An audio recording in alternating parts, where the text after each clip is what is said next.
Abrimos nuestras Biblias en el libro de los Hechos, capítulo 22,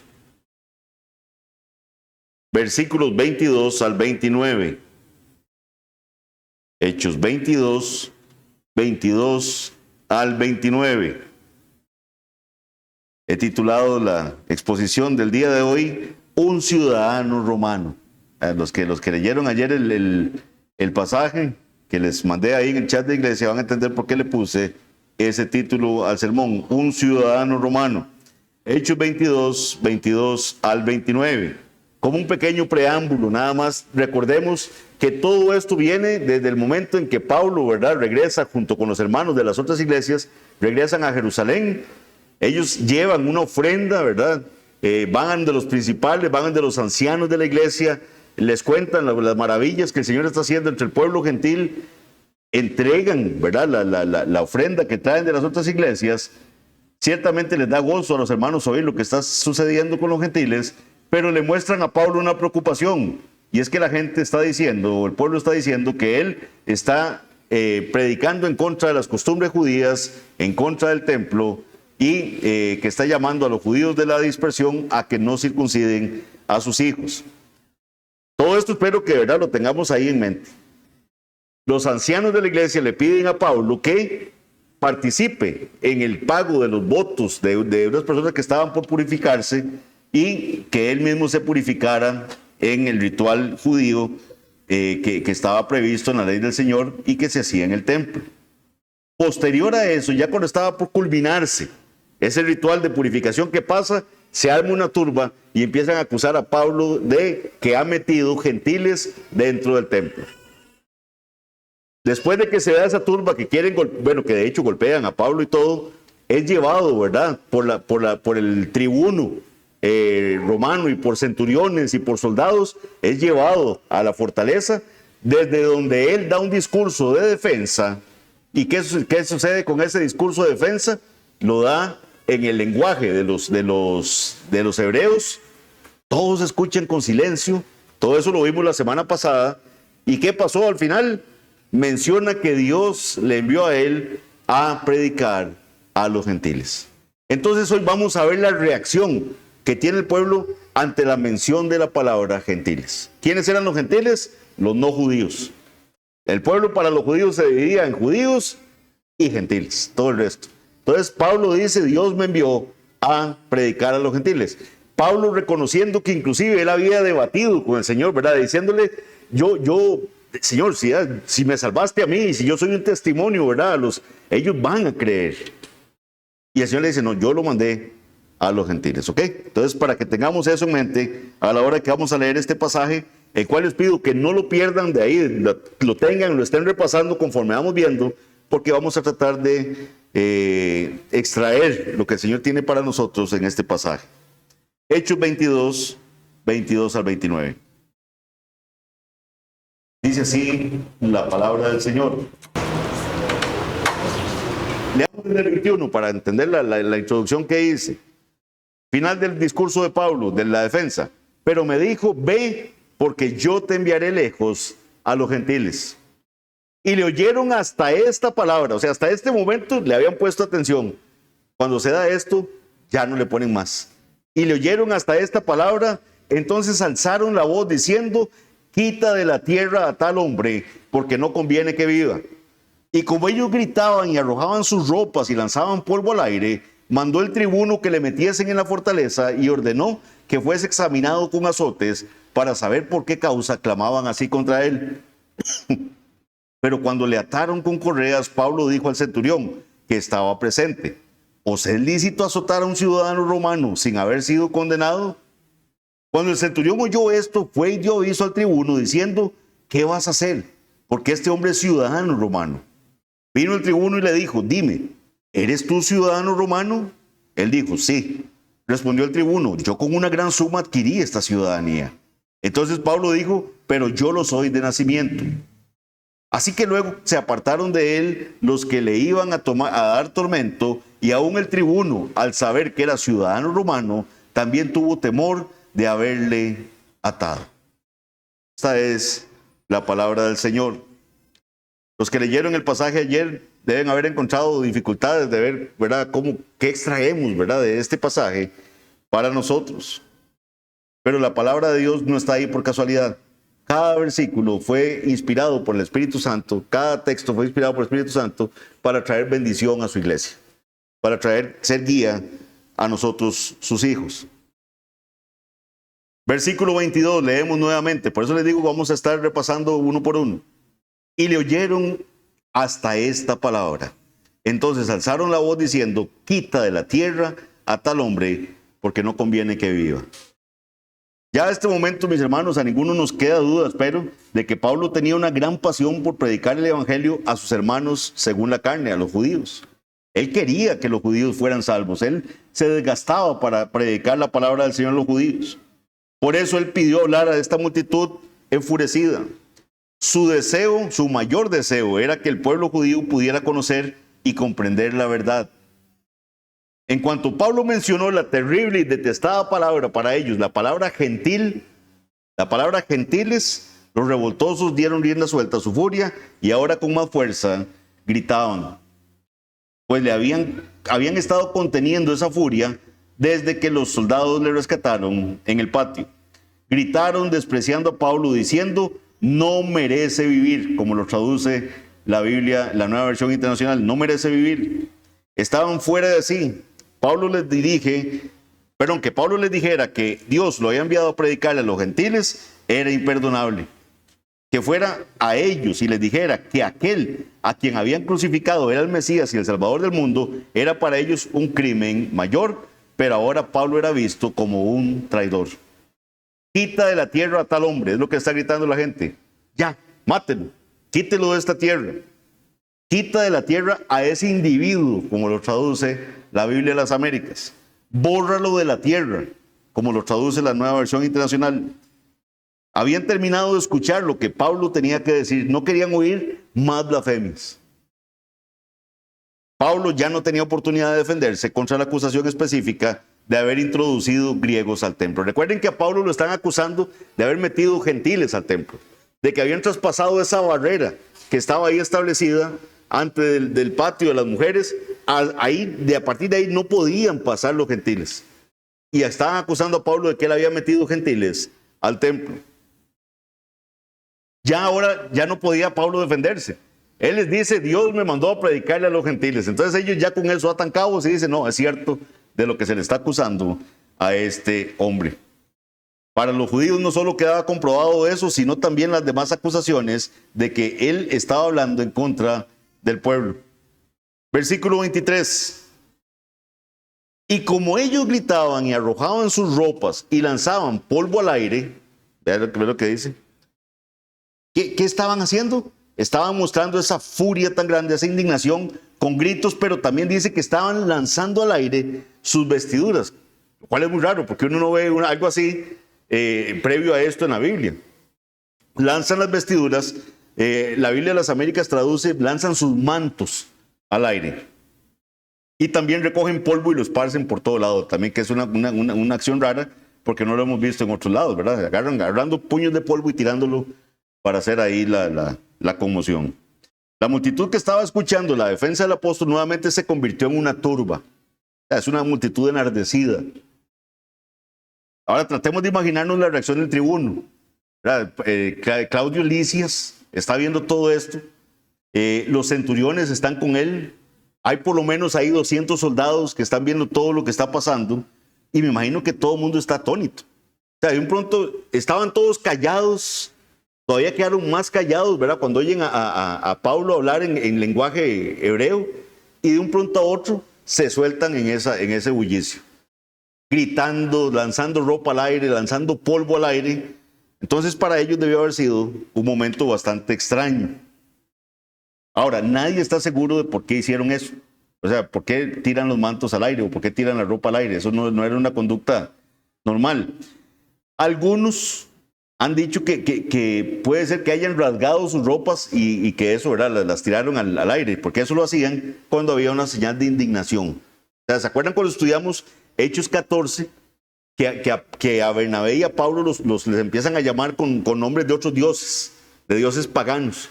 ¿verdad? Y les empiezan a ofrecer toros y a darles alabanzas a ellos, y ellos rasgan sus vestiduras.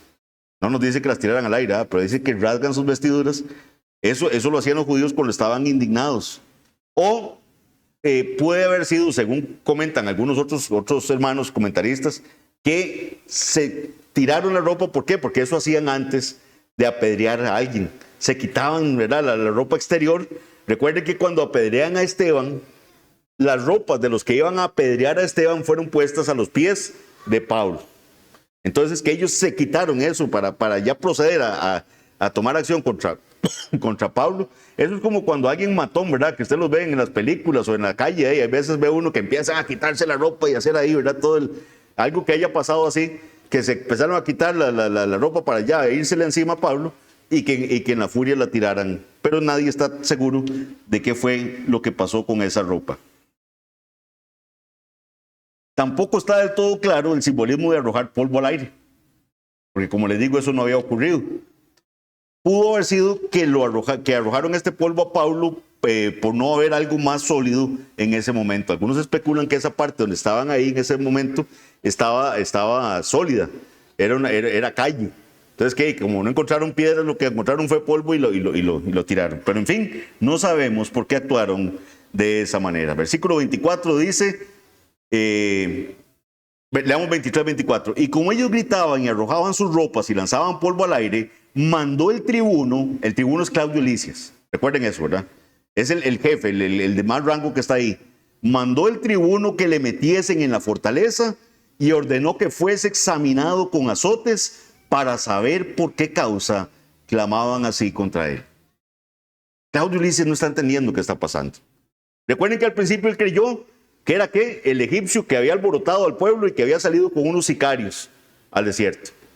Él no sabe, él le avisan en la fortaleza que algo está pasando, un disturbio ahí. Cuando él sale, especula si Pablo, le pregunta si él es el egipcio que había hecho eso.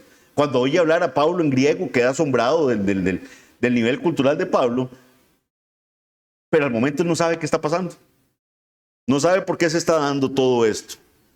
No era un lugar seguro para Pablo, y Claudio Lisias, al darse cuenta de ello, ordena rápidamente que lo metan en la fortaleza, o como traduce la Biblia de las Américas, que lo metan en el cuartel. Eso es lo que dice. Recuerden que la Torre Antonia servía como residencia del gobernador, pero también servía como cuartel de los soldados. Entonces es igual, a eso es lo que está refiriéndose, que lo metan ahí en el cuartel. El tribuno aún no sabe el motivo por el cual la multitud estaba contra Pablo, ya que algunos gritaban una cosa y otros gritaban otra. Eso nos lo dice el capítulo anterior que estudiamos, Hechos 21. La gente estaba gritando, unos decían que era por algo, otros decían que era por otra cosa. Nos recuerda mucho la acusación contra Cristo, ¿se acuerdan? Unos decían una cosa, otros decían otra. Unos decían que había dicho que quería derribar el templo, otros empezaban a acusar que estaba en contra de que se le pagaran impuestos al César. La defensa de Pablo no le había aclarado nada a Claudio Lisias y a los soldados. ¿Por qué? Recuerden que la dio en arameo.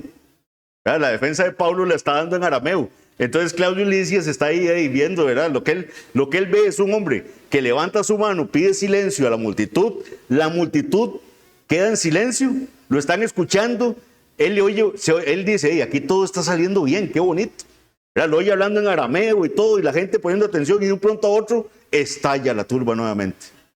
Se destapa aquello, empieza a traer la gente a gritar, tiran polvo, tiran la ropa para arriba y todo, y Claudio Lisias no tiene ni idea de qué es lo que está pasando. Sin embargo, al verlos tan furiosos, el tribuno concluye que Pablo tiene que ser culpable de algo. O sea, no puede ser que a este hombre le estén gritando de esa forma si no es culpable de alguna cosa.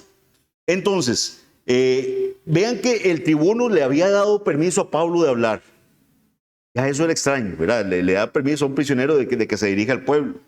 Pablo había calmado la multitud con el gesto y con un discurso. Claudio Lisias estaba contento de que todo iba marchando bien hasta que el alboroto estalla de nuevo. Sabía que no tenía esperanza de llegar a nada con esa multitud y que él mismo podía tener problemas con sus superiores. Se le estaba saliendo de las manos aquello ya. Se estaba escapando de sus manos. Debía descubrir qué es la verdad, qué es lo que está pasando. Por lo tanto, decide usar el método romano de la flagelación.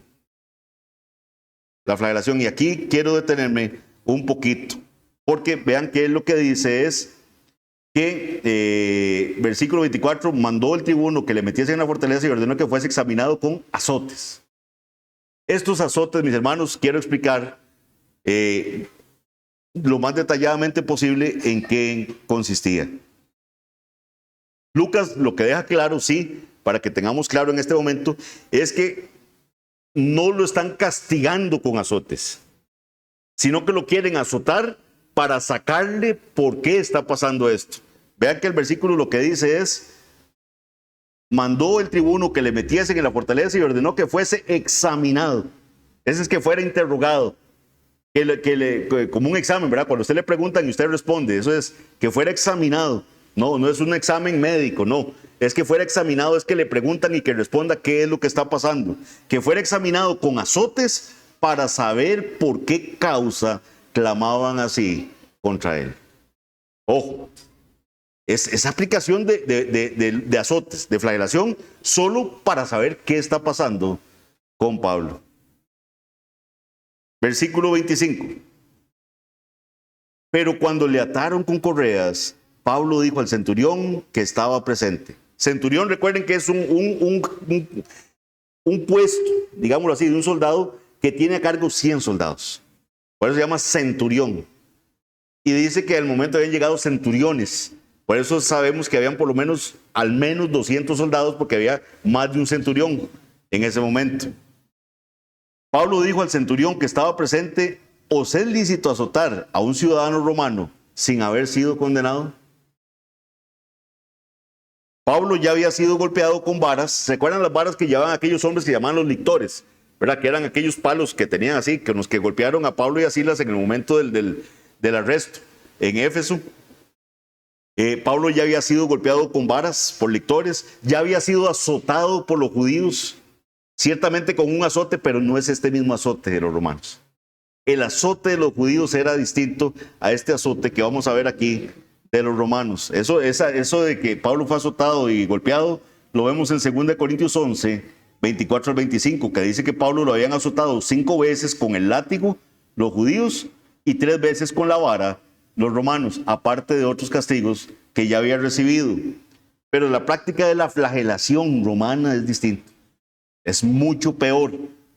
Consistía en un mango de madera al que se sujetaban tiras de cuero con piezas de metal o hueso en los extremos.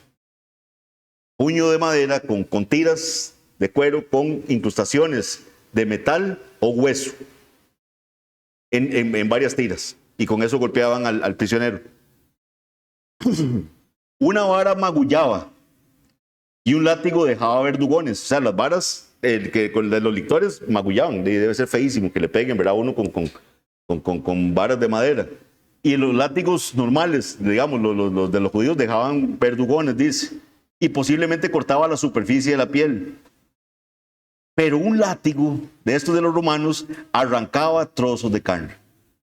¿Por qué? Por las puntas de metal y por el hueso que tiene en las tiras de cuero. A la víctima se le ataban las manos y luego se le estiraba, digamos que los ponían así en una posición, en madera, se le estiraba. Esto solía hacerse en un poste o a veces incluso se elevaba para que colgara del suelo. Esto limitaba la capacidad de movimiento de la víctima, exponiendo la espalda y así que el golpeado fuera objeto de burla para aumentar la eficacia de la tortura. En un caso como este se hacía como método de interrogatorio para que el prisionero respondiera rápidamente a cualquier pregunta y confesara cualquier falta para que cesara la flagelación. También se practicaba como castigo por ciertos delitos, o sea, era una sentencia. Había prisioneros que, dependiendo del castigo que hubieran cometido, se les condenaba a la flagelación, se les condenaba a sufrir ese tipo de azotes.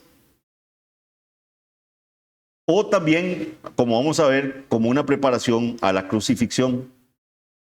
En manos de un soldado musculoso, o sea, un soldado bien fuerte, podía arrancar trozos de carne de la persona. Un trozo de hueso o un metal que saliera volando, digamos, por la fuerza con que está, podía cegar a la persona, podía pegarle en un ojo. o podía también dejar lisiado a una persona de por vida. Se necesitaba ser un hombre demasiado fuerte, o sea, un hombre muy duro para poder sobrevivir una flagelación completa. Tenía que ser alguien muy fuerte que sobreviviera a una flagelación. No era raro que un prisionero muriera siendo azotado. ¿Y por qué quiero detenerme aquí un momento? Porque hay veces, mis hermanos, no meditamos lo suficiente en que nuestro Señor Jesucristo fue azotado. Nuestro Señor Jesucristo sufrió esto. Muchas veces, ¿verdad? Lo vemos que vemos, ¿verdad? Como latigazos o vemos, no, fue con este tipo de instrumento que Él fue castigado.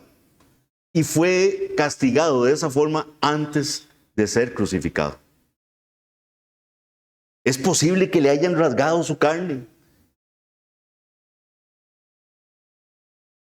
Mateo 27, 26 al 31 leemos lo siguiente.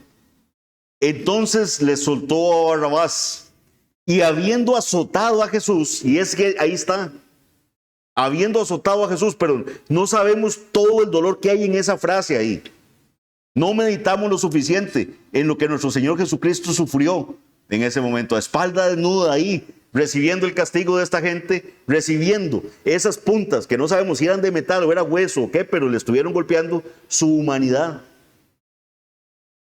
Y habiendo azotado a Jesús, le entregó para ser crucificado.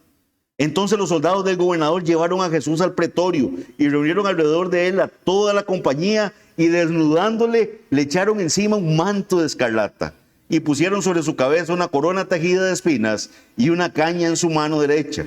E hincando la rodilla delante de él, le escarnecían diciendo: salve el rey de los judíos.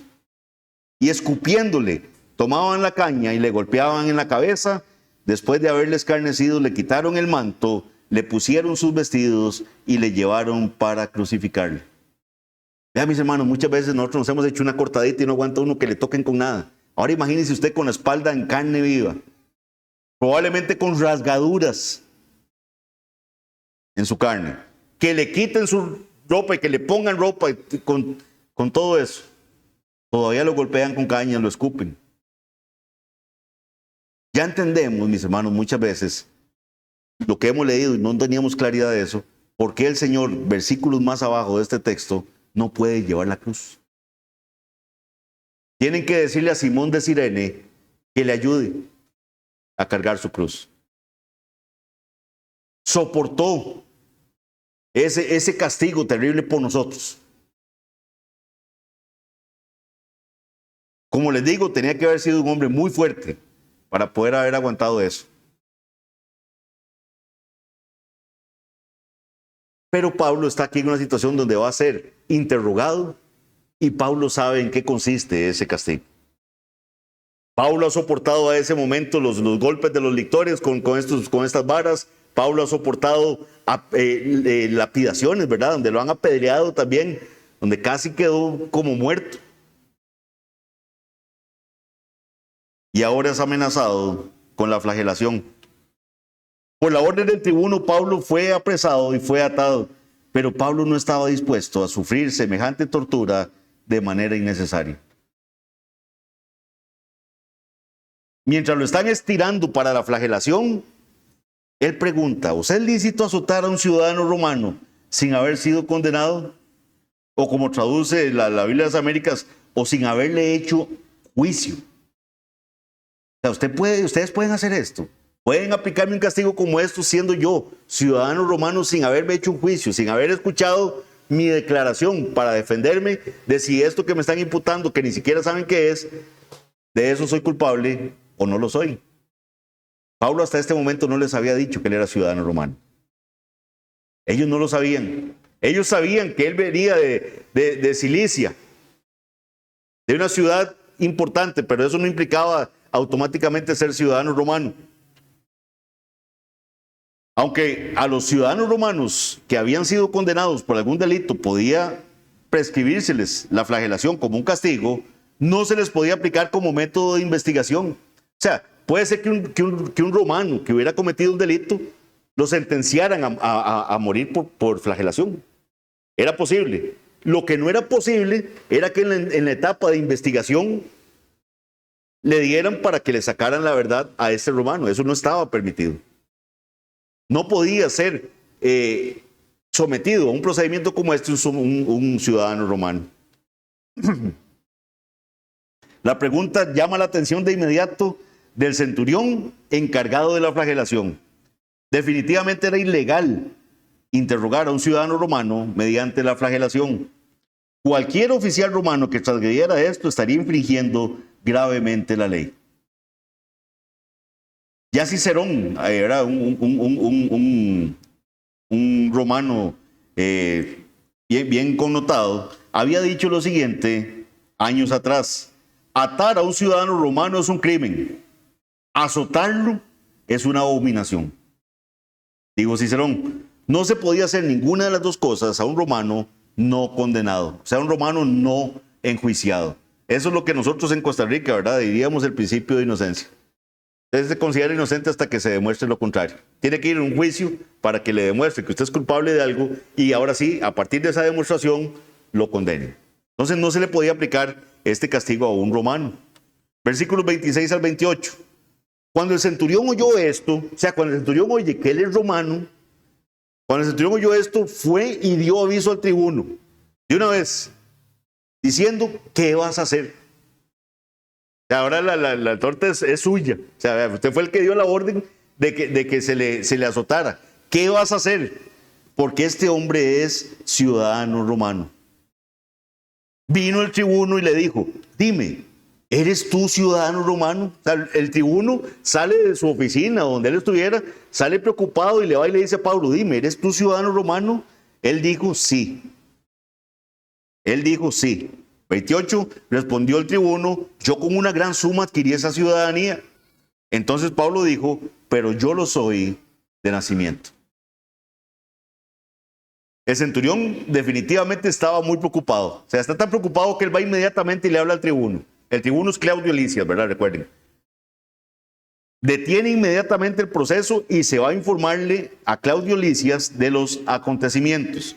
Cuando el oficial menciona la expresión ciudadano romano, Claudio Lisias regresa a toda prisa, probablemente preocupado porque podía ser degradado o hasta destituido de su cargo por una falta así.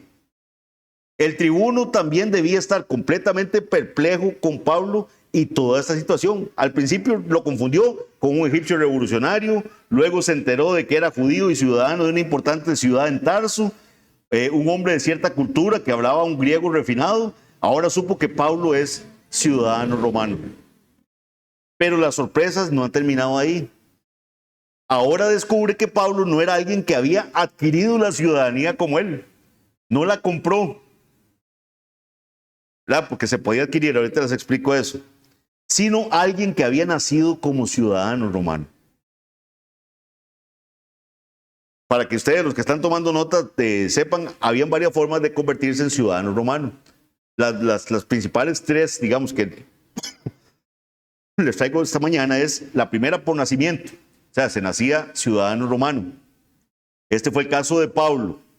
Nace en una ciudad libre que pertenece al Imperio Romano, y su padre ya era ciudadano romano, como lo vamos a ver más adelante. También se podía ser ciudadano romano por decreto imperial. Esto pasaba cuando se recompensaba a alguien por los servicios prestados al imperio. Entonces, como premio le daban la ciudadanía romana, o se podía comprar la ciudadanía romana.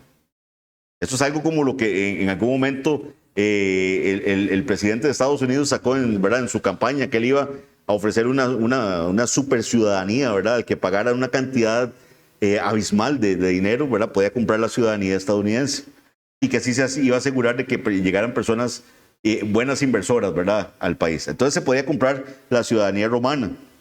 Era posible comprarla, a menudo el precio era alto. Así el comandante la obtuvo pagando una gran suma, como él mismo lo dice.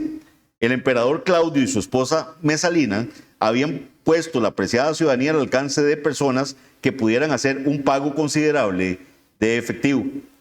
Pablo le dijo a Claudio Lisias que él era ciudadano romano por nacimiento. O sea, Pablo le dijo: no, yo lo soy por nacimiento. Cuando Claudio Lisias le dice: mire, yo pagué una suma considerable, por la ciudadanía, Pablo le dice, pero yo soy ciudadano de nacimiento.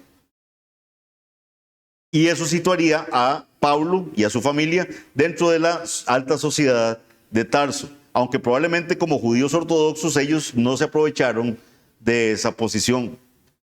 Sobre el hecho de que la familia de Pablo era ya ciudadano romano se ha especulado mucho. La gente que se pone a decir, mire, pero ¿cómo sería que obtuvieron la ciudadanía la familia de Pablo? Una teoría que han lanzado es que hubo un reasentamiento de judíos libertos por Pompeyo en Cilicia en el año 63 a.C. Otra teoría sugiere que el oficio de fabricar tiendas de la familia de Pablo probablemente le fue de utilidad al ejército romano y pudo haber sido recompensado con la ciudadanía. Pero ambas teorías son especulativas. O sea, no podemos desprender de la lectura de la palabra del Señor cómo fue que la familia de Pablo obtuvo la ciudadanía romana. Pero sabemos que Pablo era romano por nacimiento. Eso es lo que nos interesa saber para entender la historia que estamos viendo esta mañana. Lucas deja claro que Pablo era ciudadano romano y de un estatus considerable.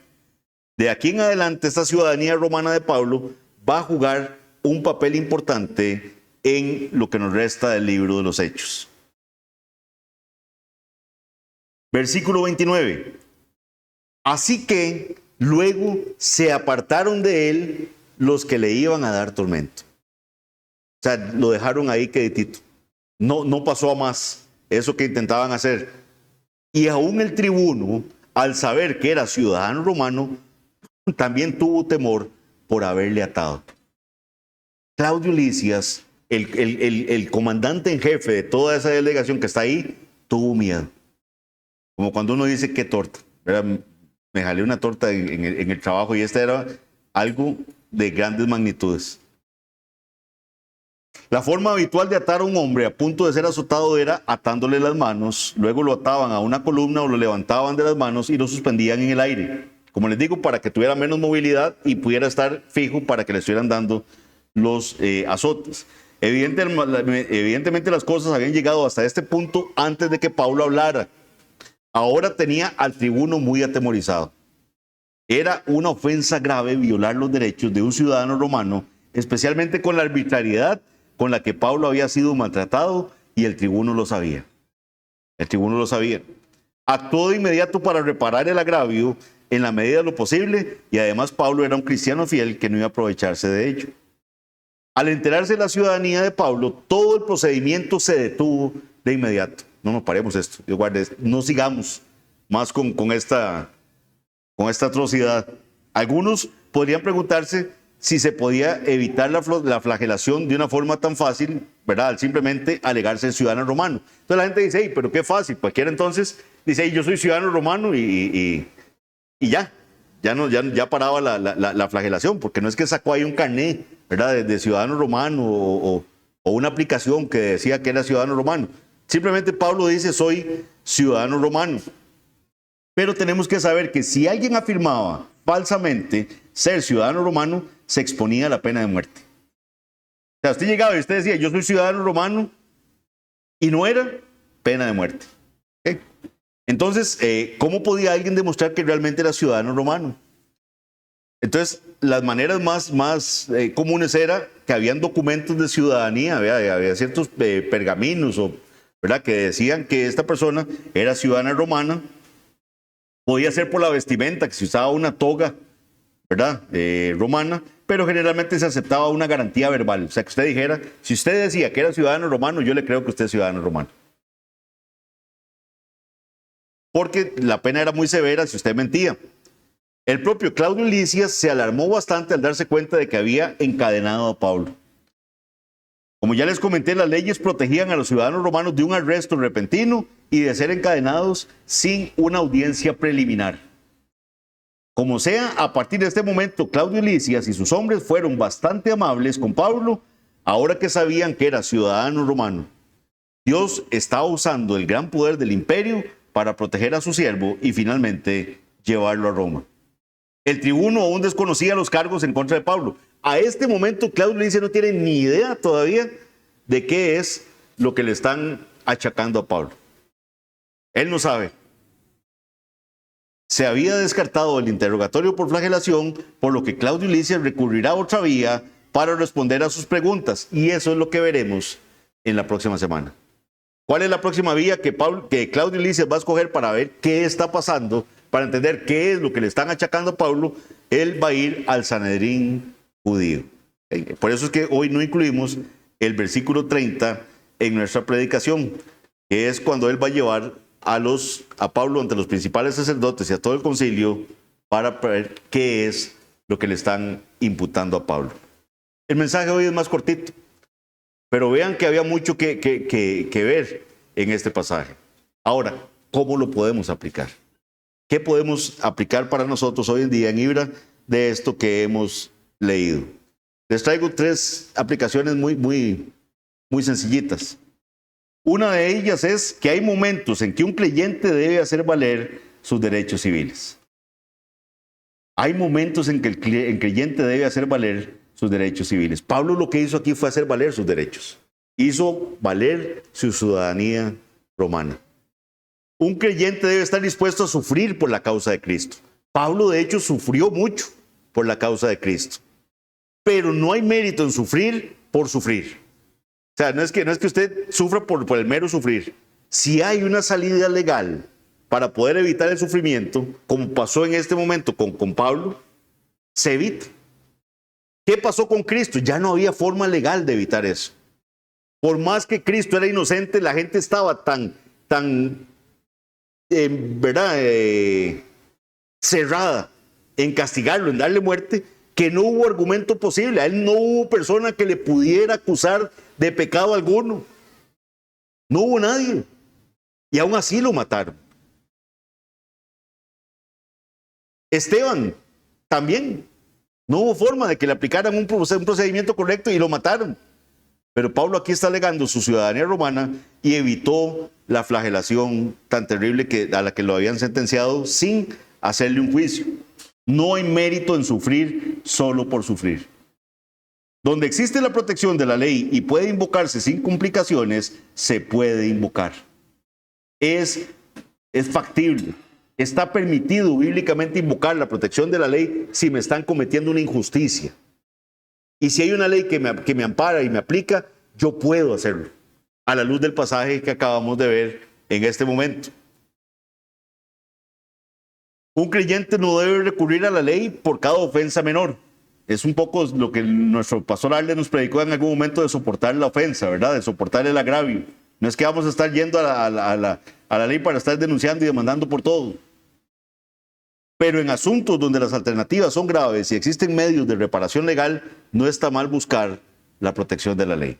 ¿Por qué? Porque muchos inclusive alegan que no, pero qué raro, porque Pablo debió haber llevado el castigo, debió haber sufrido por Cristo en esa. Si había una protección legal de la cual hacer uso, él hizo uso de esa protección legal. Segunda aplicación. Durante su vida, Pablo ejerció sus derechos como ciudadano romano 2 veces de forma directa. ¿Cuáles son? Ya una de ellas la habíamos estudiado en Hechos 16, ¿verdad? Cuando estuvimos viendo todo el alboroto en Filipos, ¿verdad? El alboroto en Filipos. Recordemos que cuando el carcelero les llega a contar, ya el carcelero creyente, ¿verdad? Llega y les dice que ya los van a dejar libres. Les cuenta la buena noticia de que ya pueden salir de prisión. La respuesta de Pablo es la siguiente, en el versículo 37 y 38 del capítulo 16. Después de azotarnos públicamente sin sentencia judicial, ven, después de azotarnos públicamente, pero estos azotes eran con las varas, ¿se acuerdan? Yo les había explicado eso. Después de azotarnos públicamente sin sentencia judicial, siendo ciudadanos romanos, nos echaron en la cárcel y ahora nos echan encubiertamente. No, dijo Pablo, no. Por cierto, si no vengan ellos mismos a sacarnos. Y los alguaciles hicieron saber estas palabras a los magistrados, los cuales tuvieron miedo al oír que eran romanos. Ven, eso había pasado, recuerdan, en el capítulo 16. Ellos dijeron, ustedes nos azotaron sin habernos hecho juicio. Pero Pablo ahí ese lo aguantó. Y ellos vinieron y lo sacaron de la cárcel. La segunda vez que se da esa aplicación o esa apelación a la ciudadanía romana es en el pasaje que leímos hoy. Y la tercera la vamos a ver, que es una referencia ya no directa, sino que nada más es a la solicitud de un derecho que le asistía, es cuando él apela a César en el capítulo 25. Eso lo vamos a estar viendo cuando lleguemos ahí. Ciertamente él sabía que era un regalo de Dios esa ciudadanía romana, pero ¿saben algo más importante? Pablo sabía, y Pablo así lo predicó, que hay una ciudadanía más importante que esa. Y él lo dijo, que para él la ciudadanía más importante era la ciudadanía en el reino de los cielos. Él dijo en Filipenses 3, 20 al 21, mas nuestra ciudadanía está en los cielos. Nuestra ciudadanía está en los cielos, de donde también esperamos al Salvador, el Señor Jesucristo, el cual transformará el cuerpo de la humillación nuestra para que sea semejante al cuerpo de la gloria suya. ¿Tiene usted tan en alta estima la ciudadanía suya en los cielos? La ciudadanía en el reino de los cielos. Somos conciudadanos los que estamos aquí, habiendo gente de Nicaragua, Costa Rica, Cuba, Brasil.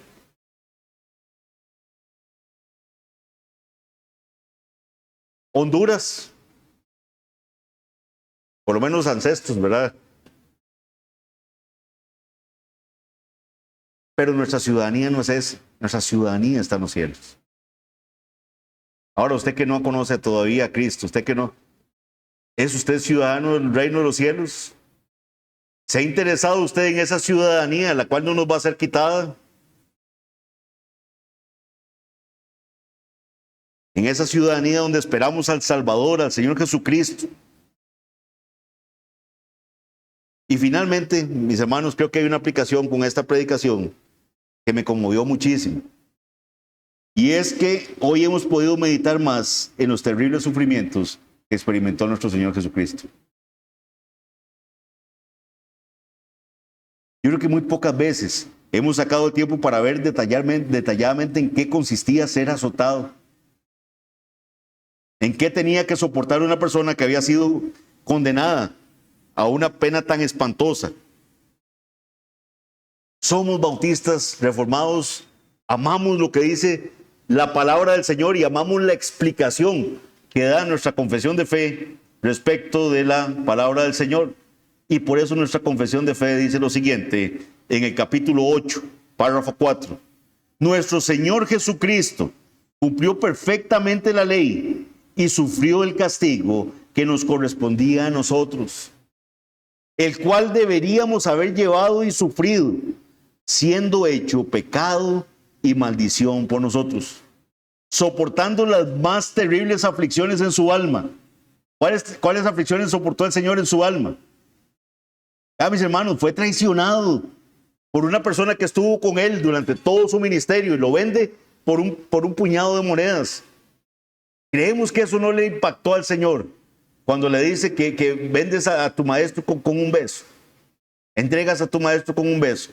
Saber que Pedro le iba a negar. Saber que todos huyeron en ese momento. Y saber la ira del Padre que le esperaba, esa copa de la ira que iba a ser derramada sobre él. Cuando él ora en Getsemaní le dice, Padre, si puedes apartar de mí esta copa, pero no se haga mi voluntad, sino la tuya. Aflicciones en su alma, pero también nuestra confesión dice, soportando las más terribles aflicciones en su alma y los más dolorosos sufrimientos en su cuerpo.